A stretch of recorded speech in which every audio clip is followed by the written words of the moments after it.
Everyone, मेरा नाम है। अस्सलाम। आप सबको बहुत ज्यादा वेलकम है हमारे चैनल पर एक बार फिर से। सबसे पहले यार प्लीज चैनल को सब्सक्राइब, वीडियो को लाइक शेयर जरूर कर देना। आज की वीडियो लेकर आए जिसमें हम देखने वाले हैं कि India to visit Pakistan and get control of POK with Israel Russia. वाकई में ऐसा क्या होने वाला है? तो ऐसा करते हैं, इस वीडियो को देख लेते हैं। उससे पहले चैनल को सब्सक्राइब, वीडियो को लाइक शेयर कर देना। देखते हैं आज वीडियो। भारत के पड़ोसी देशों की कूटनीति पर तो हम हमेशा ध्यान देते हैं, लेकिन पाकिस्तान को कूटनीतिक और व्यापारिक नजरिए से बहुत ही कम देखा जाता है। लेकिन इस बार भारत ने रूस के साथ मिलकर पाकिस्तान पर ऐसा ध्यान दिया है कि एक झटके में ही पाकिस्तान को नानी याद आ गई है। दरअसल 15 और 16 अक्टूबर को पाकिस्तान के द्वारा इस्लामाबाद में शंघाई सहयोग संगठन यानी कि एससीओ की बैठक कंडक्ट कराई जानी है। लेकिन इस मीटिंग के ठीक पहले भारत और रूस ने एक ऐसा खेल कर दिया है जिसने पाकिस्तान को पूरी तरह से हिलाकर रख दिया है, क्योंकि पाकिस्तान जिस पीओके पर कब्जा करके बैठा है और अपना दावा करता आया है, अब उस पीओके को भारत के लिए खाली करना पड़ेगा। और इसके लिए भारत ने मौके का फायदा उठाते हुए एक बहुत बड़ा दांव खेला है। दरअसल पाकिस्तान को लगा था कि इस बार जो बैठक इस्लामाबाद में हो रही है उसमें भारत नहीं जाएगा, लेकिन भारत ने इस बार तय किया है कि हम पाकिस्तान में घुसकर ही उन्हें पीटेंगे। और भारत ने 9 साल बाद पाकिस्तान जाने का ऐलान किया है, तो वही रूस ने पाकिस्तान के सबसे बड़े दुश्मन को अपना दोस्त बना लिया है। आखिर भारत किस तरीके से पीओके पर कब्जा करने जा रहा है और भारत ने रूस के साथ मिलकर पाकिस्तान को सबक सिखाने के लिए कौन सा प्लान बनाया है, इस वीडियो में सारी जानकारी समझेंगे। लेकिन आगे बढ़ने से पहले इस वीडियो को एक लाइक करके चैनल को सब्सक्राइब जरूर कर दीजिए, क्योंकि यह आपके लिए 1 सेकंड का काम है, लेकिन इससे हमारी काफी बड़ी मदद होती है।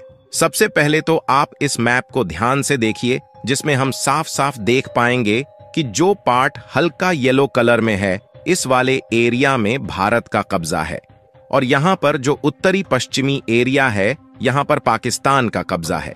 और भारत के उत्तरी साइड में जम्मू कश्मीर मौजूद है, जिसमें चीन और पाकिस्तान यह दोनों देश भी अपना पैर डालकर बैठे हुए हैं। और जम्मू कश्मीर वाले हिस्से को जूम करके देखा जाए तो यह मुख्य रूप से 3 पार्ट में डिवाइडेड है, और इसका जो मेजर पार्ट है इस पर भारत का कंट्रोल है, और रेड वाले पार्ट में चीन का कंट्रोल है। और बाकी का जो ग्रीन कलर वाला एरिया दिख रहा है, यही है पीओके, जहां पर पाकिस्तान अपना कंट्रोल जमाए हुए है, और पाकिस्तान इसे अपना होने का दावा करता है, इसलिए इसे पीओके यानी कि पाकिस्तान ऑक्यूपाइड कश्मीर कहा जाता है। लेकिन वाकई में देखा जाए तो यह कश्मीर वाला हिस्सा पाकिस्तान का नहीं बल्कि भारत का है। इसलिए हम लोग इस हिस्से को अपने कंट्रोल में लेने की हर वह कोशिश करते हैं जिससे पीओके वाला हिस्सा हमारे हाथ में आ जाए।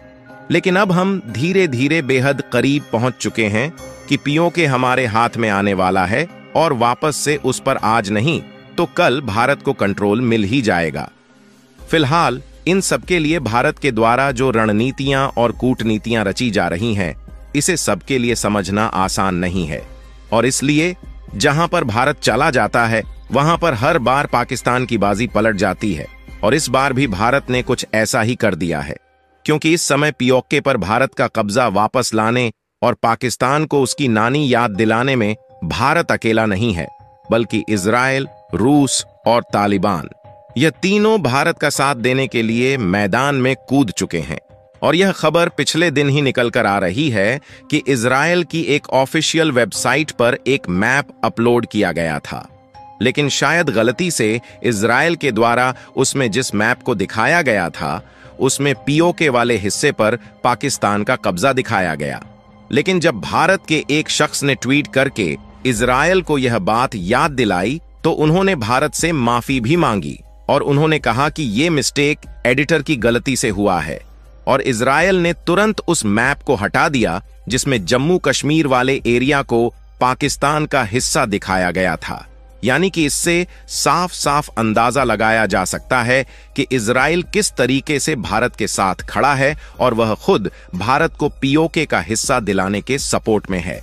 सोचने वाली बात यह है, जिस इजराइल से दुनिया के सभी बड़े बड़े मुस्लिम देश डरते हैं, वह इजराइल भारत के साथ खड़ा है, जो कि जब चाहे तब पाकिस्तान को एक झटके में ठिकाने लगा सकता है।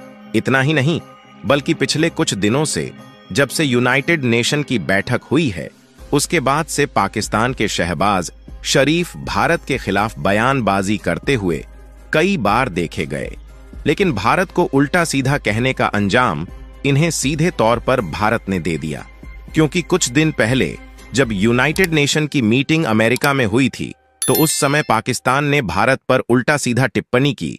यहां तक कि जम्मू कश्मीर को भी लेकर इन्होंने उल्टी सीधी बातें यूनाइटेड नेशन में सामने रखी, जो कि भारत के लिए किसी भी एंगल से ठीक नहीं है।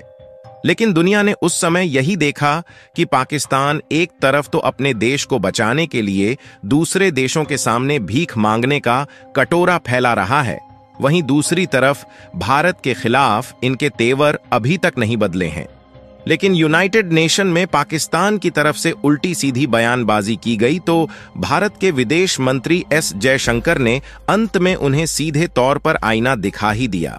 और जयशंकर ने यूनाइटेड नेशन के मंच पर दुनिया के सामने पाकिस्तान से कह दिया कि उन्हें किसी न किसी तरीके से पीओके को खाली करना ही पड़ेगा, जिस पर कभी पाकिस्तान ने धोखे से कब्जा कर लिया था।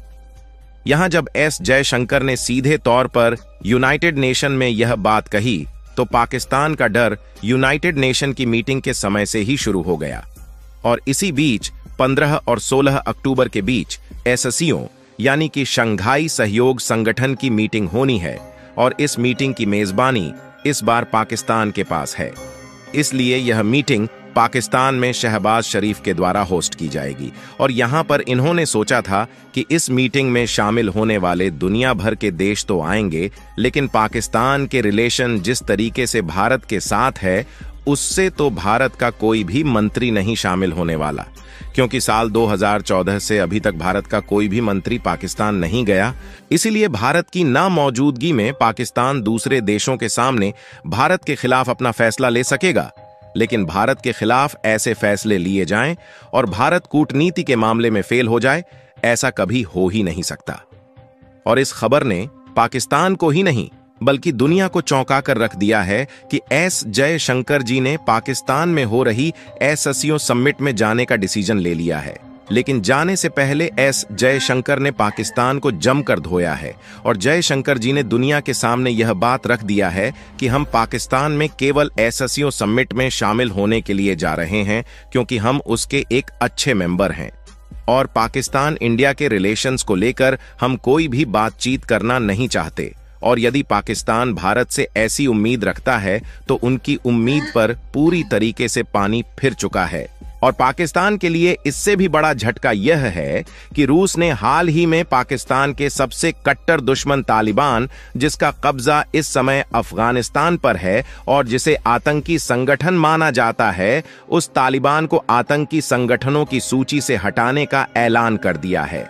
और आपको बता दें कि तालिबान हमेशा ही भारत के साथ खड़ा रहता है, और तालिबान अपना सबसे अच्छा दोस्त किसी को मानता है तो वह है भारत। इसीलिए तालिबान पीओके वाला हिस्सा भारत को दिलाने में काफी ज्यादा मदद कर सकता है। फिलहाल आपको क्या लगता है कि पीओके वाले हिस्से को वापस लाने में भारत को कामयाबी मिल पाएगी या नहीं? अपनी राय कमेंट में जरूर बताएं।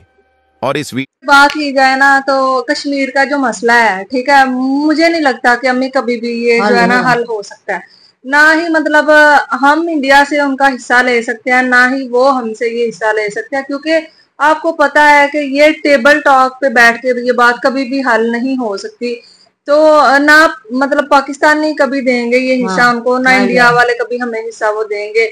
तो दोनों जाने से जो जंग है ना, इसी बात पे हमेशा लड़ते रहते हैं कि भाई हमें वो हिस्सा चाहिए, हमें वो हिस्सा चाहिए। लेकिन यार जो काम हो सकता वो क्यों करें? नहीं हो सकता, कसम से नहीं हो सकता। क्योंकि यार अगर देखा जाए ना तो आजकल अम्मी जमाना किसका है? एटम बम, हथियार इतने एडवांस आ चुके हैं, हर एक के पास है, हर एक के पास मौजूद है। तो वो हमला किया जाए तो पूरे के पूरे देश तबाह हो सकते हैं, ऐसे ऐसे हैं।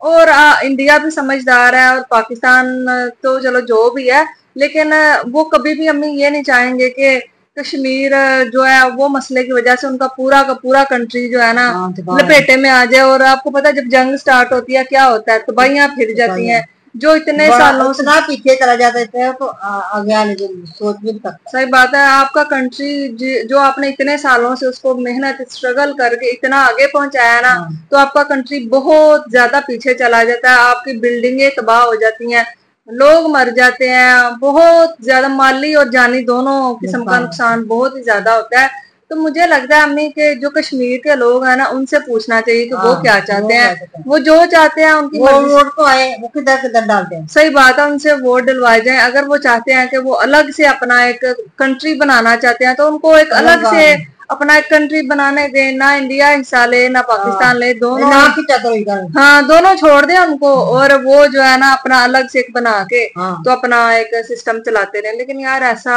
ये मेरा सोचना है ना, ऐसा हो नहीं सकता, मुझे नहीं लगता। लेकिन भाई एस जयशंकर के आने की हमें उम्मीद है, लेकिन कोई जगह काम हुए। सही बात, उम्मीद तो है कि वो आएंगे, लेकिन ये उम्मीद नहीं है इमरान खान से कि वो कोई ना कुछ अच्छा होने देगा, क्योंकि उसने फैसला किया हुआ कि मैं 16-17 तारीख तक जो है ना मैं भी फड्डा डाल के रखूंगा। और देख लो हमारी लाइट भी चली गई है वीडियो बनाते बनाते ही। तो ये चल रहे हैं हालात हमारे कंट्री में। हमें किसी को तबाह करने की जरूरत सॉरी किसी को तबाह करने की हमारा कंट्री जरूरत नहीं है, हम खुद ही खुद के लिए काफी हैं। हमारे लोग ही खुद तबाह कर रहे हैं अपने कंट्री को, कसम से किसी को भी जरूरत नहीं है। अपने हमारे लोग ही वो तबाहियां फेर रहे हैं, तो किसी को क्या जरूरत है हमारे कंट्री में कुछ भी करने की। तो ये थी आज की वीडियो, आपकी क्या राय प्लीज बताइएगा यार। प्लीज एससीओ की मीटिंग हो जाए सही बस, अब अच्छे से ये ना हो कि कैंसिल हो जाए, क्योंकि जो हालात हमारे कंट्री में इस टाइम चल रहे हैं। तो ये थी आज की वीडियो, बताइएगा क्या बोलना चाहेंगे, फिर आपको मिलता है कौन दिन। Thank you.